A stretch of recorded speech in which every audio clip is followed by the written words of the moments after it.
Welcome to episode number 174 of the Beyond Social Media Show, the podcast for marketing, advertising, public relations, and communications professionals. We're recording live on YouTube on February 9, 2017. A ton of things to talk about this week, as we usually have a ton of things to talk about, not least of which are Super Bowl ads, of course, paid protesters, freaky fake news, erasing Nazis, YouTube Live, Facebook Live's filter bubble, Twitter safety updates, Facebook's eyes, and much, much more. We started off with the best, and BL has the honors to kick it off. What was the best story of the week, BL?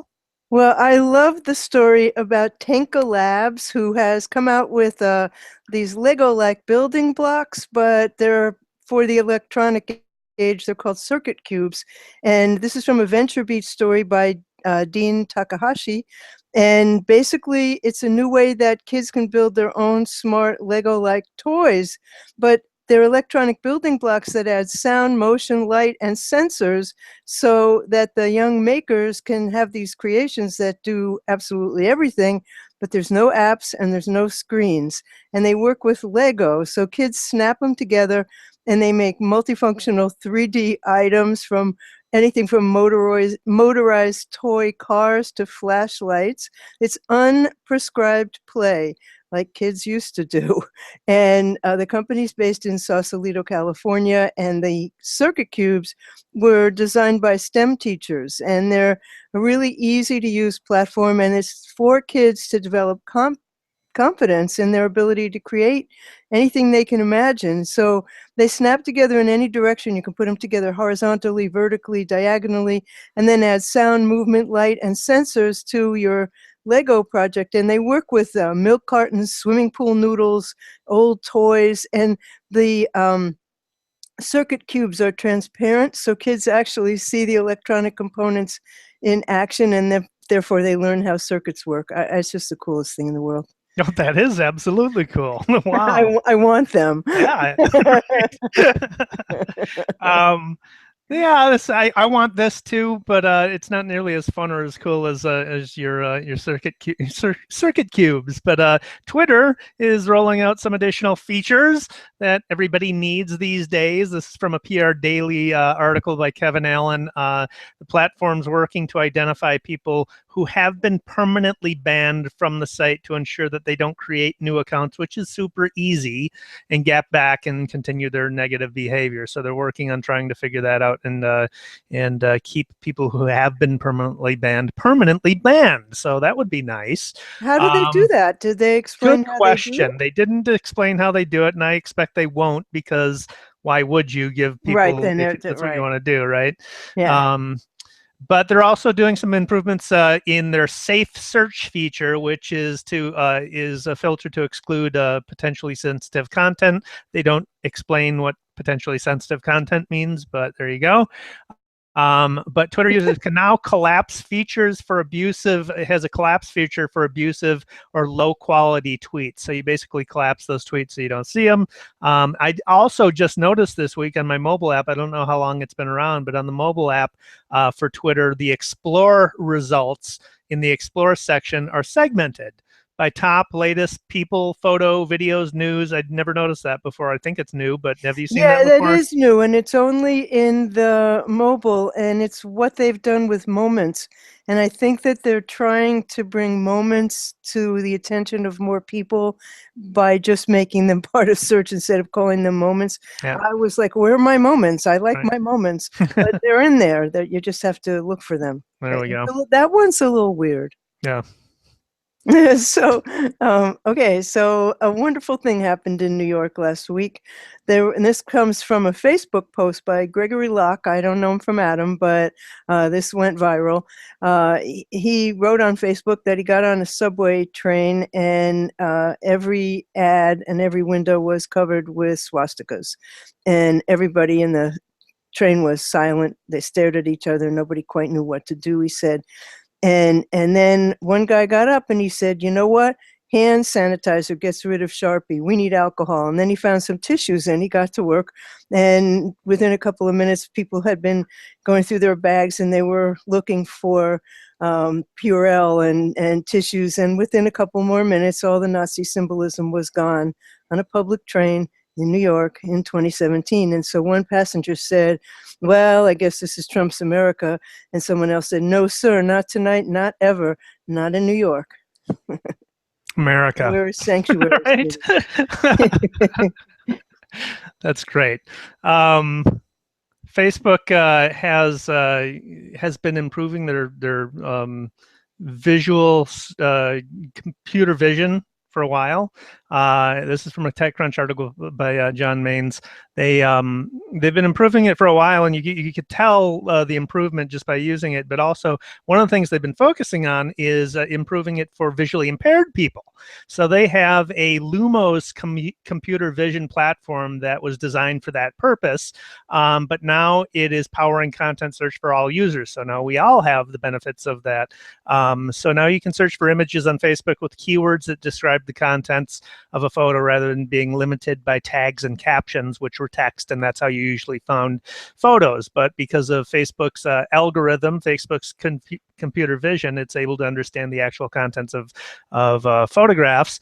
And they've trained this using a deep neural network over tens of millions of photos. And as you know, everybody uploads their photos to Facebook, so they've got plenty of material to work with. The model matches search descriptions to features pulled from articles with some degree of probability. So after matching the terms to images, the model ranks the output using information from both the images and the original search.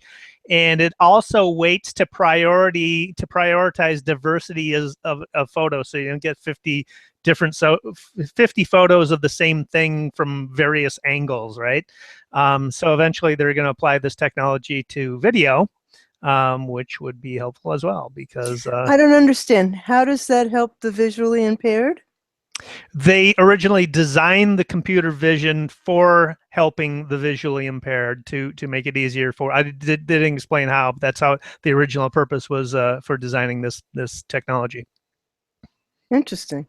Okay, so I think that Comcast has done a pretty cool thing, and I've never been a big fan of Comcast, but Comcast is giving employees paid time off to either protest or support President Bannon, and a spokesperson for the company said that their employees, sorry about that, their employees are free to use the time to express any opinion they wish, whether they're for or against the president's policies.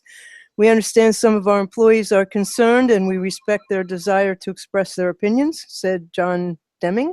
And so employees of Comcast walked out of the corporate headquarters to demonstrate against Trump's executive orders barring refugees, which were overturned today in federal court. And they demonstrated with that paid time in Washington, D.C. and New York and California. And, you know, anybody who supports the administration has equal time. So I thought that was pretty cool. It is pretty cool. So you've got another one before we get to the Super Bowl ads? I do, Dave. I Right. do. And I will get you that right now. Oh, yeah. Okay. That was the Super Bowl one. Sorry. It's a little crazy here tonight. I'm looking out the window at the full moon, so maybe that's what my problem is. Oh, yes. YouTube is taking on Facebook with a new mobile live, and also they're going to pay creators and make people pay who want their comments to be prominently displayed. So this is from a USA Today story by Jefferson Graham.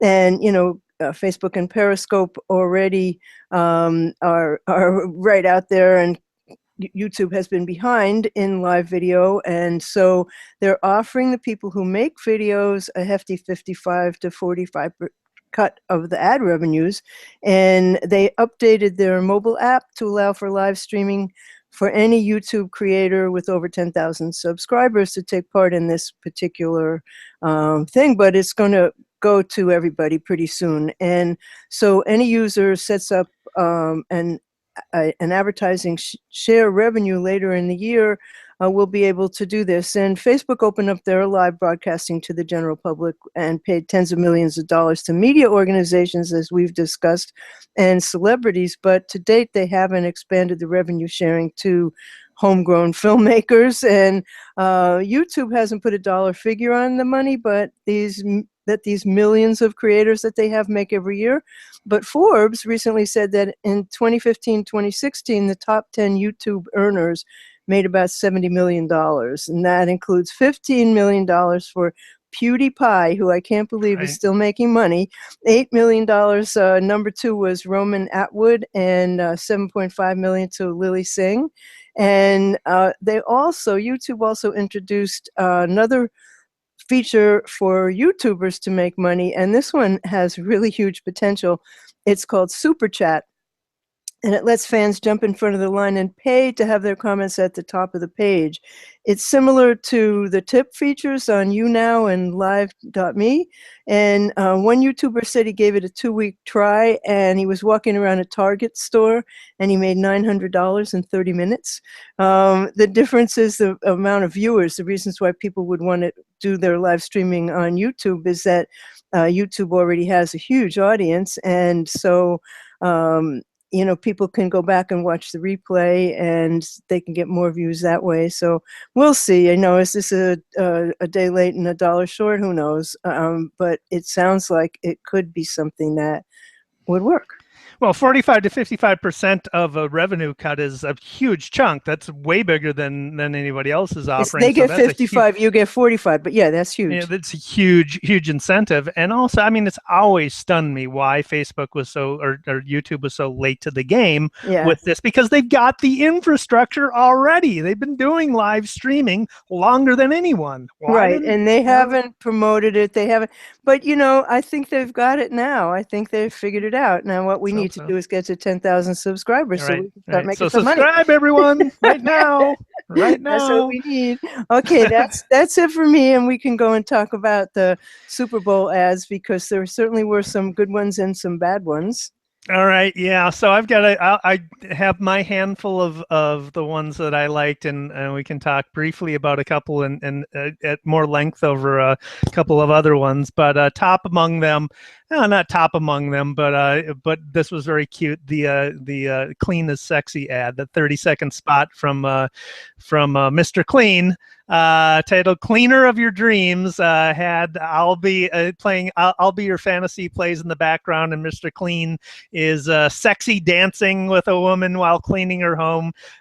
She awakes from her fantasy and discovers it ain't Mr. Clean, it's her husband, but he's sexy anyway, so she jumps all over him. Turns out cleaning is sexy. The video on YouTube has 12.4 million views, so a lot of people like that one as well. Did you see that one, Bill? Yeah, I did see that one, and I thought that one was cute. I really did. Yeah, it was. But cleaning still isn't sexy. Sorry. Yeah. I kind of didn't buy that. Not fun. Yeah. Unless maybe somebody sexy comes and does it for you. Well, yeah, there you go, Mr. Clean, Mr. Sexy Clean. Mercedes had a great one, and it was great because Hometown Heroes, directed by Minnesota's own Coen brothers. That was so great. They directed the commercial, 60-second spot titled "Easy Driver." The brand is Mercedes-Benz. So it opens at a biker bar with a grizzled old biker choosing Steppenwolf's "Born to Be Wild" on the jukebox. The bikers carouse and fight in the bar, and they're showing their age by pulling muscles and stuff. And then in walks a biker from outside and says, "Blocked in," and everybody goes, "Blocked in, blocked in." The bikers rush outside the bar to see their choppers are blocked in by a Mercedes AMG GT Roadster, and Peter Fonda strolls by, clad in his sunglasses and leather jacket, and jumps in the Roadster, says "nice rides," and tears off with "Born to Be Wild" blaring out of the stereo. The last scene is Fonda blowing past a road sign that reads Route 66. So we screened these commercials, a lot of these commercials at the agency last Friday before the Super Bowl.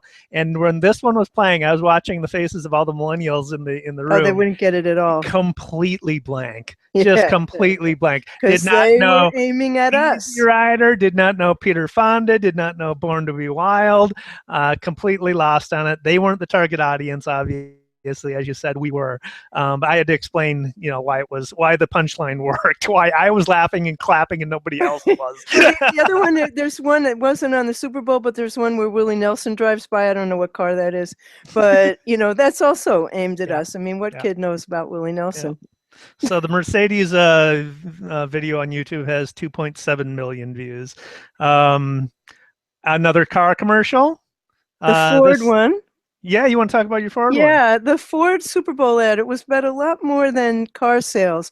I'm not sure if any of these sell cars, honestly. I think they were trying to do branding, but to me, like if in most of these cases, I can't remember what brand it was. I just remember the ad. So to me, that's a failure as an ad. But the Ford Super Bowl ad, it took a risk because what they were doing was they were saying that ride sharing and bike sharing and self-driving cars are important, and that they want to show that autonomous and electric vehicles, ride sharing and ride hailing, interacting with urban infrastructure and creating a new transportation ecosystem are important to them, in saying that they're an environmentally friendly company. That does that make you buy a Ford? I don't know. I mean, I wouldn't be buying a car, so I'm not the audience for any of these. But did you think that would sell cars? I don't know that it sells cars, but it certainly does position Ford among all the automobile advertisers in the Super Bowl. They're the only ones talking about where the future clearly is headed in transportation.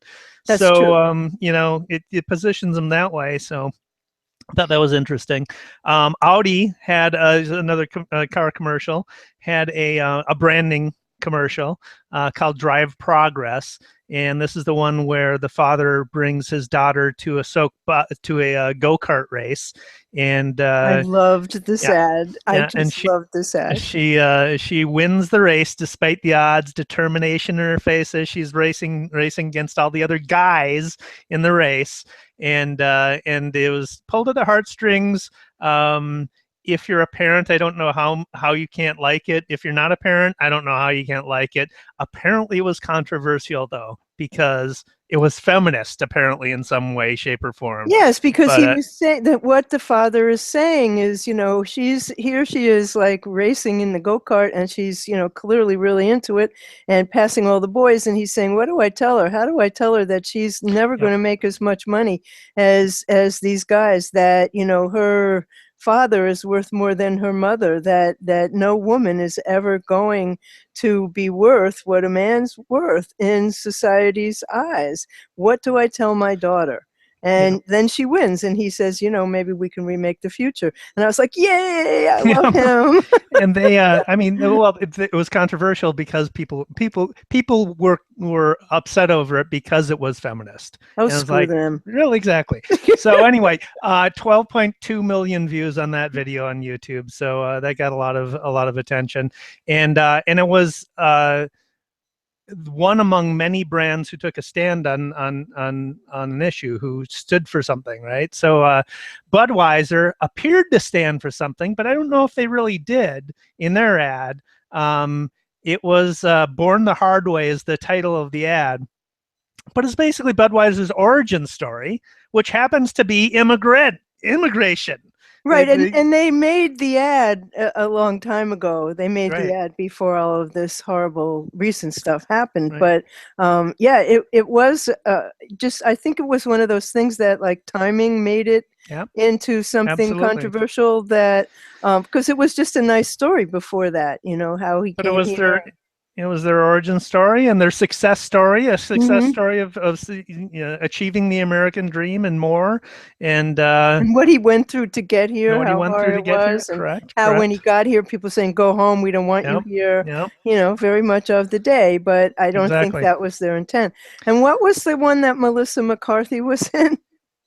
Oh yeah, I didn't have that in mind. That was kind of Who weird. was that for, though? I don't know. Yeah, it was a car ad, right? I mean, she was hotter than a match last week. No two ways about that. But it was also something environmental, but it had a stupid ending. And see, we can't remember the brand. I don't remember. So the Budweiser ad had 1.6 million views, but a lot more probably on Twitter. People saying boycott Budweiser. By the way, I can't stand Budweiser. But I'm gonna go buy a case of Budweiser and give it to somebody because why Isn't not? Budweiser the brand that changed its name to America? Yes, right. What? The one that really confused the hell out of me that a lot of people seem to like was the Mexico avocado one. I was sitting there going, what? What are they Yeah. talking about? And I have no idea what their point was. It was very strange. And for all that money, you should have a point. I don't even remember that one. Yeah, well, I was sitting there going, what the fuck are they talking about?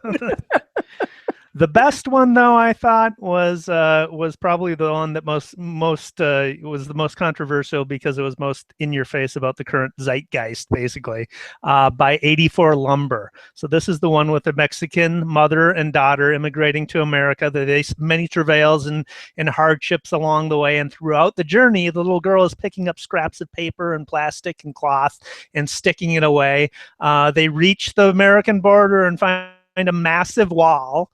And are heartbroken, right? And cut to a shot.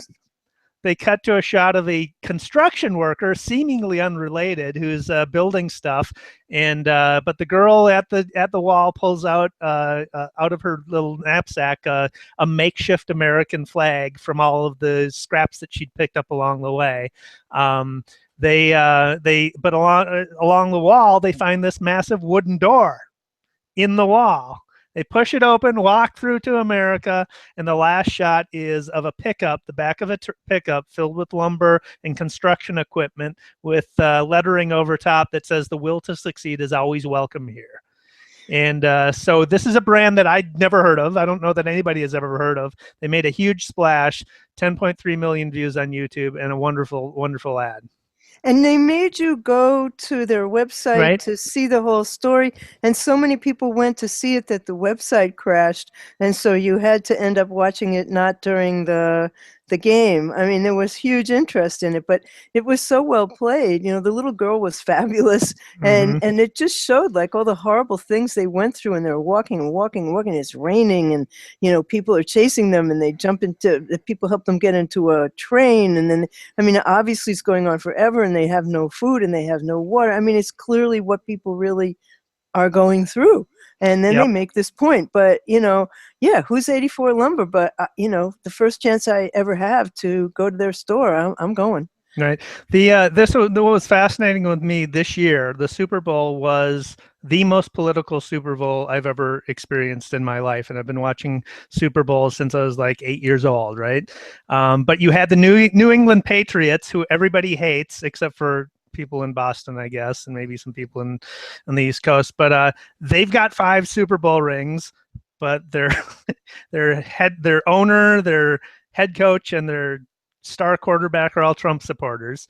They've been caught cheating, documented cheaters, and then you got these upstart Atlanta Falcons, very diverse team, very good, but weren't given a chance against the Falcons. It was a very tight game. Falcons won, unfortunately. The bad team won, but and then all these stands these brands are taking, and the controversy coming out of it. And then Lady Gaga, who blew her opportunity by being completely non-controversial. Now, here's a performer who has causes. She's an anti-bullying.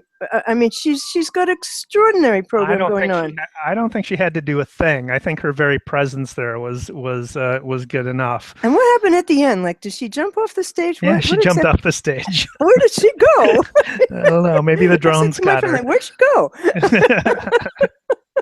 But no, I thought she chickened out. I really did. At the least, she should have talked to her anti-bullying. She should have sang "When It Happens to You." I mean, that is an incredible program that she has going on, you know, and she didn't do it. And she's not a good dancer. What a shame. Okay. My last point on the Super Bowl before we move on. With all that political stuff that I was talking about, it does seem to me that brands are being forced to take sides now. Yes, they are. Day and age. They are, and that's really fascinating that they have to. So anyway, And then the question is, like, you know, when you are tweeted at by crazy tweeters, you know, and that can affect your brand. Like, what should you do? And in every PR agency on the planet, they're having conversations about That's absolutely something I'm thinking about. You know, you must have a protocol for how you're going to handle that type of crisis. And, you know, we have one every day, for Christ's sake. I mean. All right, so on to bad stuff. I guess we already sort of wasn't that transitioned bad there. Enough? Yeah. Okay. What do we have that's bad? Let's. Here, I'll start it off since we're from. It's always darkest before it's completely black. Fake news is about to get scarier. You thought it was bad, it's going to get scarier as hell. This is from a Vanity Fair article by Nick Bilton. So we've talked about the Adobe software program that is Photoshop for audio, basically, where you feed 20 minutes. Oh, that one is so scary. Feed 20 minutes of sample into it, and you can type in and make anybody say anything, and it sounds exactly like them. So the advances in audio and now video technology are becoming so sophisticated that it'll be possible to replicate real news without anybody understanding that it's a forgery, that it's fake, in indecipherable ways. There's a research paper published last year by some professors at Stanford University and the University of Erlangen-Nuremberg that demonstrated how technologists can record video of someone talking and then change their facial expressions in real time.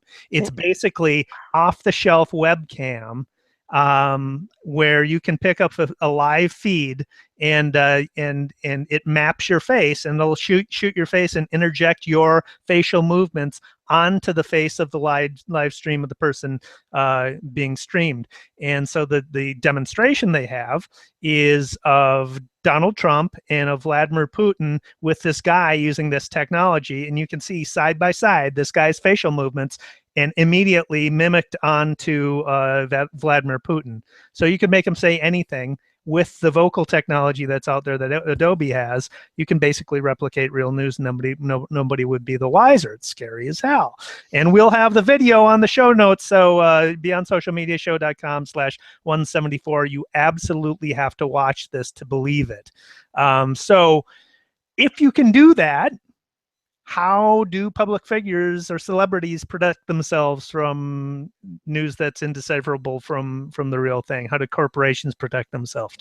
How do citizens protect themselves? And how do we have a political discussion when we've just seen this past campaign with fake news being part of it, and this kind of fake news is probably going to be a part of the next cycle? You know, I just got my copy of 1984, which had been sold out on Amazon, and I got it because it's a handbook now for what we have to do. But I mean, this just all sounds so much like Black Mirror. It's really scary. You know, what a prescient kind of a show that is. Science fiction always is. It just takes a while. Oh my sometimes. God, you know, I mean, that's just incredible. But I have nothing near that bad because that's evil. But LinkedIn this week sent me an email, and I assume everybody who ever joined or answered a LinkedIn ProFinder request. I never got any work or any money from a ProFinder request. So really, LinkedIn, why you're sending me this? So what it said is, congrats on being selected for ProFinder's Best of 2016. As we look back at 2016, we want to recognize the standout ProFinder professionals of the year. We're proud to say you're part of this exclusive group and therefore have earned our official 2016 badge. Excuse me. And they want me to put it on my website and show that I'm part of a select group of professionals recognized by LinkedIn, which is everybody who's stupid enough to put that badge on their website. Don't forget to share the good news on your social media channels for using the hashtag best of pros. And it links directly to your ProFinder profile. And so I go and I link to my ProFinder profile, and, you know, basically shows like most of my proposals were never read or rejected, or, you know, like the few who I talked to, they're still open. And, you know, why would I do that? Why would you send me that? Stop that. You got one too, right? I can't hear you. We can't hear you, Dave. I don't know what happened. Oh, Flattery here you will are. get you everywhere, right? Not with I didn't. me. Clearly not. I did not get one. But also, I mean, having a badge that you can put on your website is so 1996. I think. Well, there's one that I put on there because it was a top 100 blog thing. Yeah. But for the most part, no, I wouldn't do Yep. that. So I do have another one. And this is just sort of sad, but Facebook, according to CNET, to Sean Hollister, reported that Facebook has closed hundreds of Oculus Rift demo stations at Best Buy. And, ask anybody, you have to try virtual reality to understand what its potential is. So, wouldn't it be a particularly good sign if people were trying them on in droves, but they weren't. And so some shops have gone, days without a single demo. And Business Insider reported that Facebook is closing 200 of its 500 pop-up Oculus Rift demo locations due to, quote, seasonal changes. Well, I think it's a lot more than that. I mean, do you want to put that thing on not knowing who had it on before you? Let's start there. But I mean, you have to have you have to sell the experience of it, and it's such a hardware related thing at this point. And also, like, I was having this conversation with a friend. When the New Yorker did something that you needed your Google Cardboard to see, and when the New York Times sent out millions of Google Cardboard so that you could see the thing that they did with a whole issue of the magazine, I kept asking people, did you look at that with the cardboard? No, I couldn't figure out how to put it on that, and I didn't get around to it.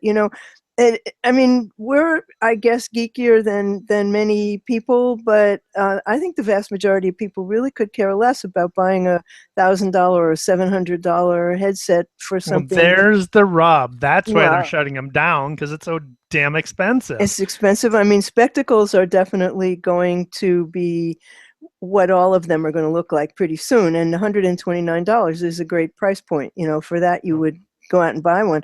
But, I also think that Google's complete disastrous launch of Google Glass, and then, Robert Scoble's my friend, but that picture of him in the shower with the Google Glass, I'm sorry, that was bad. No, it's got a long way to go. We have to wait for this mixed reality thing to come along. Right. Yeah, augmented reality is going to pave the way, and I think virtual reality will eventually get there, but yeah, not yet. Facebook. Speaking of Facebook, BuzzFeed had a very fascinating experiment. They've published an article on it by Lam Thu Vo and Charlie Warzel are the reporters on it. So they recorded two live Facebook live video feeds of Trump's speech at the Department of Homeland Security on January 25th, where he officially announced his executive order to construct the wall along the Mexican border. And they took two streams, Fox News's stream of that announcement and Fusion's stream of that announcement. They posted a side-by-side video of the two streams synchronized to the same moments of the footage, and you can just clearly see the polar opposite reactions by the two audiences. Lots of likes and hearts by the Fox viewers, lots of sad and angry emoticons by the Fusion viewers. The comments on the two streams reflected the visuals of the Facebook reactions as well. So in Fox, 90% of the reactions were likes and loves, compared to Fusion, where 71% of the reactions were angry. So because each outlet posted their own stream of the same event, the responses reflected their viewers' preferences and biases, of course. So it's a literal filter bubble of Facebook Live.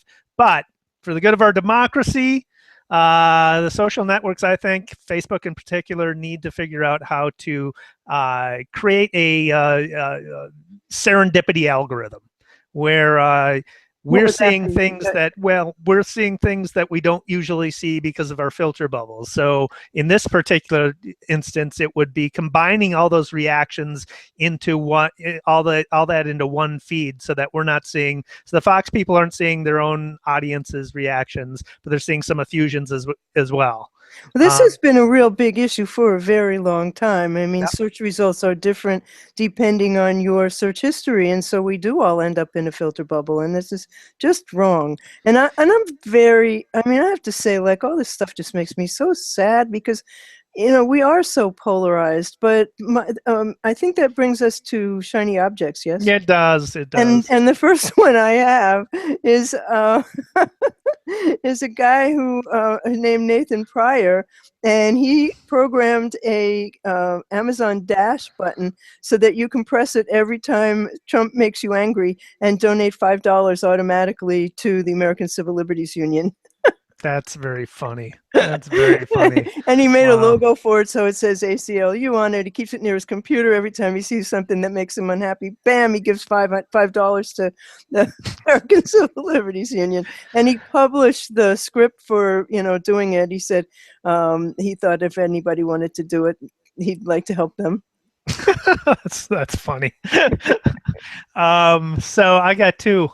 Creative Commons has a search engine. Who knew? I did not know they had a search engine. I knew that you could apply Creative Commons to your photos that you upload in Flickr and stuff, and that's how I sort for finding stuff that I can use, photos that I can use, but I didn't even know they had a search engine. So TechCrunch's Sarah Perez is on it, and they are making it easy. Creative Commons is making it easier for people to use their search engine, so they've upgraded it. It really needed an upgrade. It was really rickety. Well, there you go. The licenses, their Creative Commons licenses can be used across a variety of media, but they're focusing on photos because that's the most content they have. The engine pulls in photos from Flickr, 500px, Rijksmuseum, New York Public Library, and Metropolitan Museum of Arts as its initial sources. The roughly 9.4 million images are available now. The new Creative Commons search lets you narrow searches by license type, title, creator, tags, collection, and type of institution. It also includes social features, so you can make and share lists of your favorite images. You can add tags and favorites of individual items, and you can save your searches for quick access in the future, which I'm going to use because I do a lot of Creative Commons searches. So that's cool. And lastly, I've an omnidirectional microphone for smartphones. This is something that I just got, and you can plug it in your smartphone. Are you using it now? No, you're not, right? Not using it at this moment, but this is it. And you can plug it in your smartphone, and it has a jack for the headphones, so you can listen to the sound as it's coming in to your microphone. And so you can record sound for the videos that you take. It works with iPhones, iPads, Android smartphones, and tablets. No battery required, and only $15 on Amazon. So there you go. Really, $15? And you've tried it, and it's good quality? Yeah, it is. Yep. Because I do find that the videos quality, but I mean, it's good. The videos on iPhone are good. You know, the sound on the videos are pretty good. Yeah, they are. But this is more directional, so you can focus in on the sound. So it'd be better for things where there's more ambient noise around. Aren't we always trying to get rid of ambient noise? Wait, I'm confused. Right, that's my point. Yeah. What is your point? My point is that it helps you focus in on the sound you want to record. Oh! I thought you were saying it focuses on the ambient noise. I'm like, what? Why would you want to do weird. that? Yeah. All right, so let's wrap this up. The daily numbers. What do you got, Dave? Most important marketing skills. So this is skills that are becoming increasingly important according to senior marketers in the U.S. and Western Europe. Top amongst them in the U.S., 79% of senior marketers said creativity. 78% said understanding marketing technology. 72% said understanding digital media. 65% said being data literate, and only 64%, well, not only, 64% said managing people. But it was interesting to me because as the machines become our overlords and start doing stuff for us in the marketing world, creativity is probably the last bastion of where we'll be able to be better than the machines. Who Yeah, knows? but I mean, I really did not find that in large organization marketing, creativity was exactly rewarded. So I think that what is considered creative and what actually might be creative might be two different things. Okay. And on that happy note, that brings us to the end of episode 174 of the Beyond Social Media Show. And links to everything we discussed will be on our blog, beyondsocialmediashow.com /174. And you will also find the video there in case you didn't watch the whole thing or you want to see it again. And you will find David Erickson online. He's D. Erickson on Twitter. He blogs at eStrategyBlog.com and CreativePR.com/blog. Two of the best newsletters. I can't talk today. Two of the best newsletters I get every week. I never miss an issue. And I am BL Ochman. On Twitter, I am at What's Next. I blog at what'snextblog.com and pawfun.com. I'm on YouTube and Facebook and everywhere else. And the show is beyondsocialmediashow.com. On Twitter, we are BS Media Show. And we will be back next week, same time, same station. And with Albert. See you then. Oh, that's right. Dave won't be here. Albert Marut. Erstwhile co-host. Yes, Albert is the one who got us to do this show to begin with. And it's going to be so much fun to be able to do that with him while Dave's traveling. Very good. Good trip. Safe travels, Dave. Thank you. Take care.